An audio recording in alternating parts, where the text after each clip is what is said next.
everyone, it's Mrs. Black here.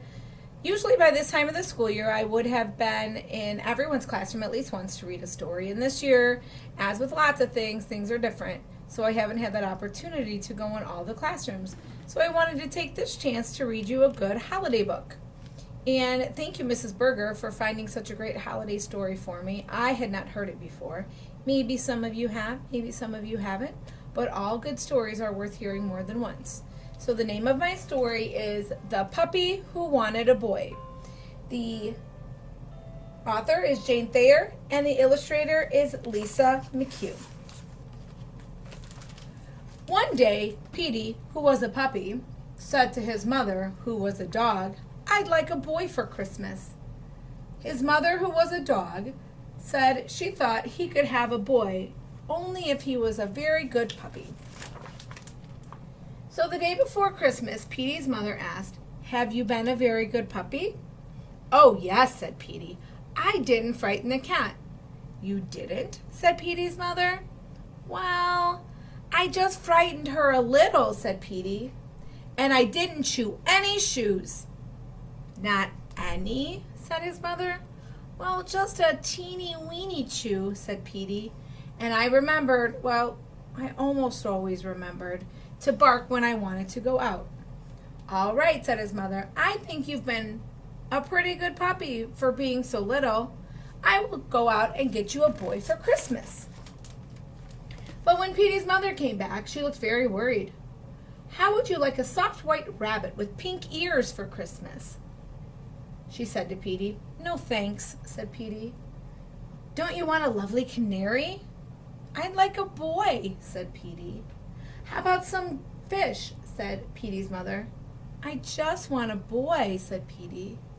"Petey," said his mother at last, "there were no boys to be found." "No boys?" cried Petey. "Not one that I could find. They're terribly short of boys this year."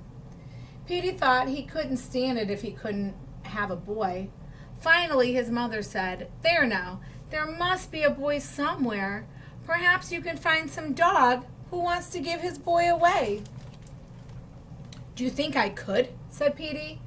"It wouldn't hurt to try," said his mother.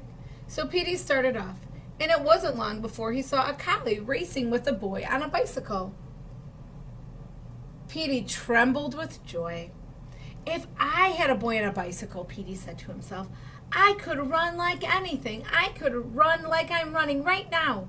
And I'll ask the collie politely if he'll give his boy away." So Petey leaped after the bicycle. He called out to the collie, "Excuse me, do you want to give me your boy?"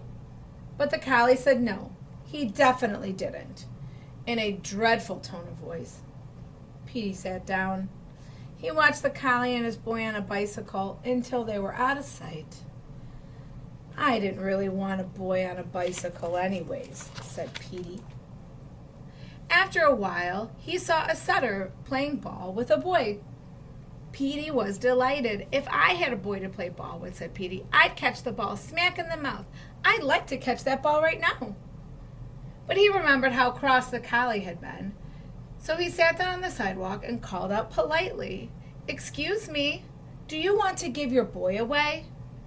But the setter said no, he definitely didn't, in a terrifying tone of voice. "Oh, well," said Petey, trotting off. "I don't think playing ball is so fun anyways." So Petey came to a bulldog sitting in a chair with a boy. Sitting in a car with a boy. Petey was pleased, for he was getting a little tired from so much walking. "If I had a boy in a car," Petey said, "I'd laugh at walking dogs. I'd like to ride in a car right now." So he called out loudly, but very politely, "Excuse me, do you want to give your boy away?" But the bulldog said no, he definitely did not. He growled in Petey's face. "Uh-oh," said Petey. He hurried behind a house and stayed there until he saw the bulldog and his boy drive away. "Well, who wants to go riding in a car anyways? Not me," said Petey, coming up from behind the house. He thought he would just rest a while, though. He had come a long way for such a little dog. He a little bit of a limp when he started walking again. After a while, he met Scotty, walking with his boy and carrying a package in his mouth. "Now that is a good kind of boy," said Petey. "If I had a boy to take walks with and carrying packages for, there might be some dog biscuits or cookies in the package. I would like a cookie right now." He hadn't had any lunch.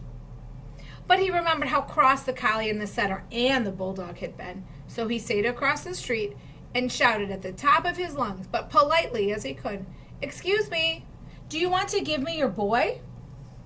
The Scotty had his mouth full with the package, but he managed to say no. He definitely didn't, and showed his sharp teeth to Petey.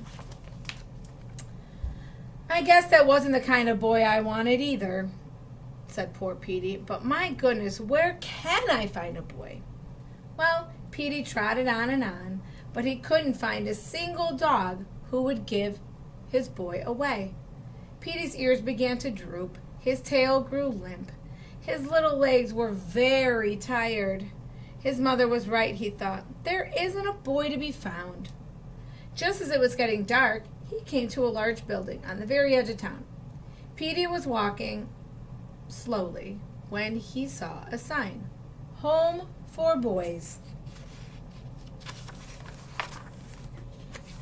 "Maybe I can find a boy in here," said Petey to himself. "These boys have no parents and no dog to take care of them either." He padded slowly up the walk of the home. He was so tired he could barely lift his paws. Then Petey stopped. He listened. He could hear music. He looked through the window. He saw a lighted Christmas tree and children singing Christmas carols. Then Petey saw something else.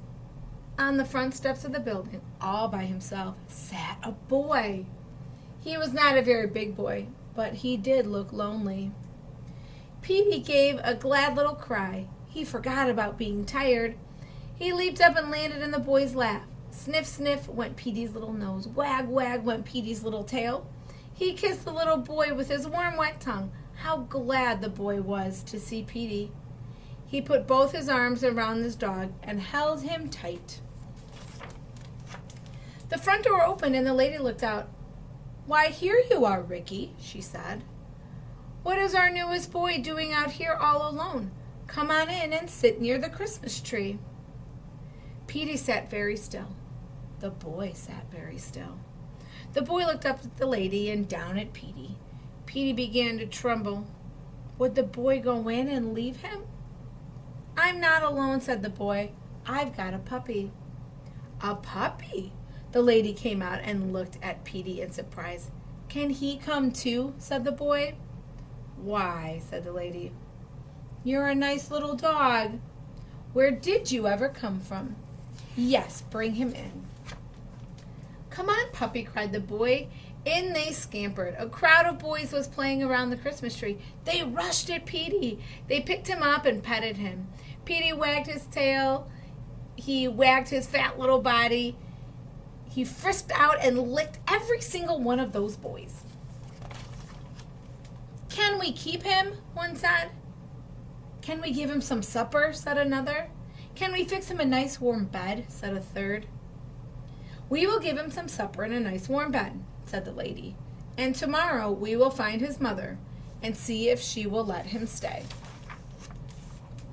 Petey knew his mother would let him stay. She knew how much he wanted a boy.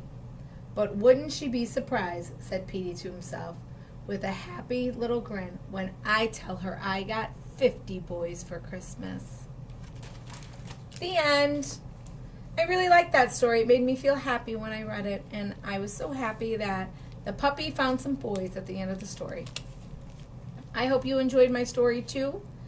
I would love to hear what some of your favorite Christmas stories are, and hopefully you get the chance to share them and read them with your family. Thanks again for listening to my story. Bye, guys.